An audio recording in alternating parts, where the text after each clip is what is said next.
కార్మికుల కష్టానికి కంపెనీ చెల్లించాల్సిన బకాయిలు చెల్లించకుండా మెట్కూర్ అలాయిస్ కంపెనీ తమ సామాన్లను ఇతర ప్రాంతాలకు తరలిస్తుండటంతో కార్మికులు కంపెనీ వద్ద బుధవారం ధర్నా నిర్వహించారు. శ్రీకాకుళం జిల్లా టెక్కలి మండల రావివలసలోని కంపెనీ గత కొంతకాలంగా లాకౌట్ నేపంతో మూతపడింది. కంపెనీ యాజమాన్యం కార్మికులకు చెల్లించాల్సిన జీతభత్యాలు ఇవ్వకుండా కంపెనీ సామాగ్రిని తరలించడంతో కార్మికులు జీతాలు చెల్లించాలని డిమాండ్ చేస్తూ ధర్నా నిర్వహించారు. కంపెనీ వద్దకు చేరుకున్న టెక్కలి పోలీసు బృందం సిఐ సూర్యచంద్ర మౌలి సారథ్యంలో ఎస్ఐఎల్ రామకృష్ణ కార్మికులకు సర్ది చెప్పి ఎలాంటి ఉద్రిక్త పరిస్థితులు లేకుండా శాంతింపజేశారు. చాలా కాలంగా కార్మికుల డిమాండ్లు తీర్చకుండా కంపెనీ యాజమాన్యం మొండి వైఖరి పట్ల కార్మికులు నిరసన వ్యక్తం చేశారు. వాళ్ళు వచ్చిన తర్వాత లారీ లోపలికి వస్తాయి, మేము రాము, పోలీసులు మేము రాము.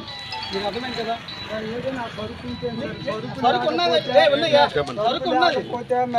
నువ్వు లోపలికి వెళ్ళి చూసుకొని సరుకు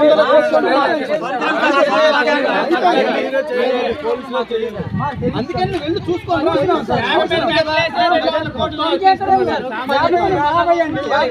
200 లారీలు సరుకు లేదు.